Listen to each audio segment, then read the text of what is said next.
Undercurrent, sponsored by John Hughes in Victoria Park. Choose your station before you choose your program. Absolutely. Hello and welcome back to Undercurrent. Well, next up, Janae Tomlinson takes a look at the new bill to instigate new laws that seem to be targeted directly at the bikies.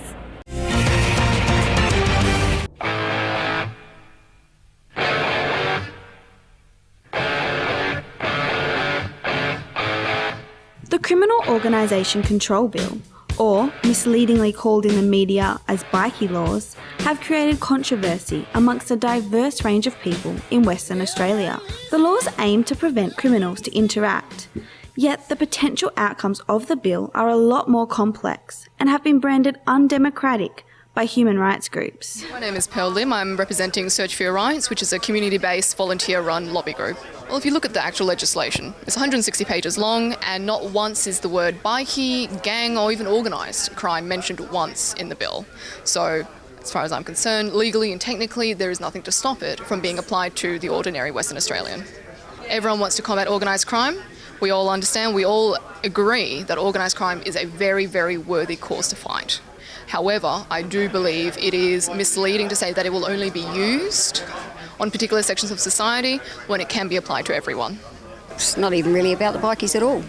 The thing is, they've already got laws in place for the bikies, for people, but it's to target all other aspects of life, probably mainly juveniles, Indigenous maybe more so. Aboriginal people for 200 years have been under not just laws that were against our human rights as Aboriginal people, but whole acts. So of course, you go back and you look, over the last, say, 4 years, and some of the major issues that concern us is the 3 strikes and you're in for 12 months laws. The laws about putting your hand on a public officer or police officer and you're in for 12 months.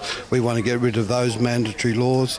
And of course these laws that are being passed through the legislation and passed through government now obviously are going to affect Aboriginal people. I think that the fundamental thing about this bill is that it punishes people not for what they did, but for who they associate with, and that is a fundamental injustice no matter who is affected. The Attorney-General is himself an addict. He's addicted to the votes of a conservative public, and addicts get into denial. He's denying the evidence that being tough won't work. He's in deep argument with the Australia 21 report a few weeks ago with a former Minister for Health, Bob Carr, former head of Australian Federal Police, Jeff Gallup, a whole bunch of them who have knowledge that they haven't made a dent in the drug trade by being tough. Well, it appears to be coming from all sides of politics. Unfortunately, the Labor Party's given tacit support, and Mr Barnett, who's meant to be upholding the principles of liberalism on which the Liberal Party was founded, he's elected and paid to do that, is spitting in their face. Mr Quigley, get consistent. You got wonderful talent, but it's all over the place like a dog's breakfast. Shame, Mr Quigley. What a waste. You're a wonderful bloke. If you only could channel it a bit, come and talk to us, we'll help you. In WA we have 13 adult prisons and we have 42% of our population, of our prison population Aboriginal. Our prison population is growing all the time at 4,700 now, and it will continue to grow. And Carla Callaghan and this legislation is actually pushing for it. In the last year, prison sentences have increased by 118 days on average, or whatever, right? And they haven't actually lowered the crime rate, even though that message is sometimes sold too. Bikie groups claim they are being used as a scapegoat in this situation, and there is no evidence suggesting criminal activity amongst the group has risen in Perth to warrant such a bill to be passed. My name is Peter Godfrey, Peter Fuzzy Godfrey. I represent the UMC, WA. I'm a member of the Coffin Motorcycle Club. Do you think people are using the bikies as a way to cover up what this bill is actually going to mean for WA people? I do. I obviously do. And so do a lot of the people that were at the meeting here tonight from other groups. They know it too. It's just been brought in on the backs of bikies because we're so public and in the public's face regularly that we're a good reason to launch a bill like this. They have enough far wide-ranging powers and laws already that police to deal with crime in this state. They don't need a bill for 300 bikies that represent less than 0.3% of the crime rate here. I think they're being used as a tool for the West Australian government. They're demonising a subculture or minority group. to bring in bad legislation, radical legislation. Every organisation in Australia has got good and bad people in them, no matter whether it's parliamentarians, whether it's a football club, whether it's a sporting group, or if it's a local sailing club down at Cottesloe. There's people that have done bad things, and there's many more good people amongst those organisations. A concerning aspect of the bill is that the decisions on deeming individuals criminal is left to one person, the designated authority. Basically, once you declare an organisation as criminal, that opens up the next step of placing control orders on individuals. A control order will stop you from associating with other controlled individuals, and it can also specify a whole host of other provisions. For example, you cannot hold certain licences, you cannot hold certain items, it can even prevent you from using whole mediums of communication, so it can specify you are not allowed to use a mobile phone. So it's one person who decides this? That's correct. There will be no hearing as such as we now know it, with open court hearing, with an obligation of full disclosure by the prosecution, open to public scrutiny, with the right to trial by jury if so required, and with the rules of evidence being applicable. None of that will apply, and nor will there be any right of appeal. We had a big problem with the designated authority too, because the designated authority was a Supreme Court judge. We don't think that a Supreme Court judge should be involved in almost the political aspect of making the initial declaration. I, in fact, as the Shadow Attorney General, moved an amendment that the designated authority be the Crime Corruption Commission. When the South Australian legislation was struck down, the High Court found that they were asking Supreme Court judges to do things which were not judicial, which were not properly the place of a court.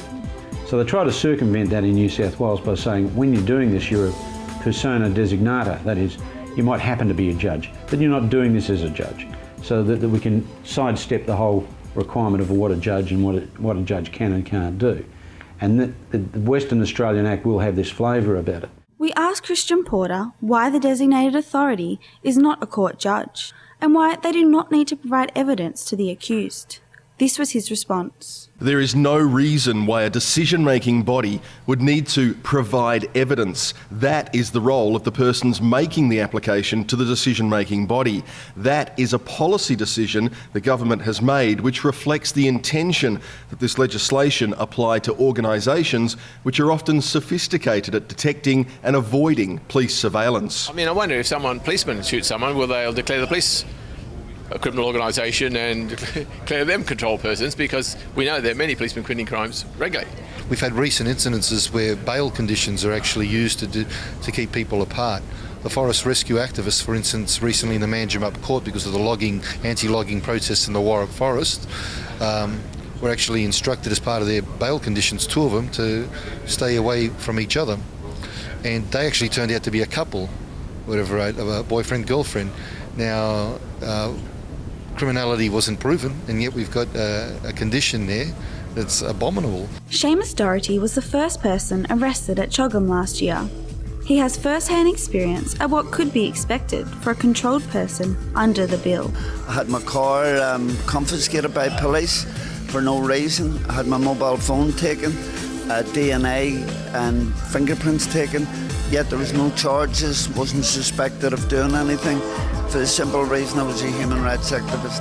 I've been in this country since 1974, and every single 25th of April I always give thanks to the Anzacs and the Australians who died in war for our country, because we always have been told they fought for freedom, they fought for the freedom of everybody in Australia. Well, these laws are taking that freedom away. And why now? Why do you think that they're doing it now? I mean, the official line from Christian Porter is that he was waiting for the High Court decisions in New South Wales and South Australia, because they've also passed very similar legislation, both of which was subsequently struck down by the High Court because they were found to be unconstitutional. His view is that they were waiting. I mean, it's interesting to note because, I mean, in New South Wales, High Court struck it down. In South Australia, the High Court struck it down. In Queensland, the new government, which has just come in, they've actually said that we're going to repeal it. And so the LNP, Liberal National Party, has come in and they've come out and said, look, we recognise that this infringes very heavily on individual liberty, and as such, we will be looking into repealing it. My view is that no matter how carefully drafted this present piece of legislation has been, may not be good enough to get past the High Court. The Greens Party's Giz Watson called for a parliamentary inquiry into the bill, which was rejected. What we find problematic is that you can just define an organisation and then a whole lot of things flow from that, whereas you should prosecute individuals. You can't go and get a declaration because a group is a bikie group. You can only get a declaration if you can demonstrate that the members, whether it be a bikie group, it's wrong to concentrate on the bikies because there's other groups as well, whose members meet for the planning of serious crime. They essentially want to not bother with the rights of a hearing because that's too difficult, because they may not have enough evidence. And they want to do it without any right of appeal because that takes a long time. They just want to squash these organisations like putting your foot on a cockroach. And they want to do it with that sort of simplicity and that sort of finality. That's the object. That's not defining the group by the vehicle they ride, that's defining the group by the criminal activity that they're undertaking. Well, the historical view is that it just seems to derive from the periods in history that we find the most loathsome. It has its roots in the sorts of things we saw in apartheid South Africa, and I hesitate to say it, the sort of things we saw in communist China, Cambodia at its worst, and Nazi Germany. It was an election promise. That's what this is about. There were a number of rush promises that came in the last state election, because if you remember, it was a very short, sharp and early election. And I think, the Liberals cast around and thought, well, where can we get some popular vote? And nobody likes bikies, so we'll suggest that we will stamp them out. Said in other overseas countries, the experience has been that it has been a dismal failure. You simply drive them underground. I mean, the mafia's been underground for years. We've never been able to control them. There is contention as to its level of success, but I think that's got more, and especially in Canada, but I think that's got more to do with the way they try to apply it than the bill itself. If you try and stamp out these organisations, they just go further underground and operate in an even more lawless way than they do currently. We have no protection against this in the Parliament, so I think all you can do is take an interest in the progress of this bill and to tell your own politicians, both federally and at a state level, that you're opposed to it. You want it explained to you, and until such time as you're satisfied that it's the right thing for Western Australia, put aside your loathing of bikies. We're all in that boat. The question is the broader ramifications of this are for your individual freedom. I'm Janae Tomlinson, reporting for Undercurrent. Well, that brings us to the end of another episode of Undercurrent, but we would really like to know what you think. So why don't you find us on Facebook or on Twitter or our trusty website, wtvperth.com.au. I'm Christy Molliker, and I'm looking forward to seeing you next week for more of the show made just for you, Western Australia's very own Undercurrent.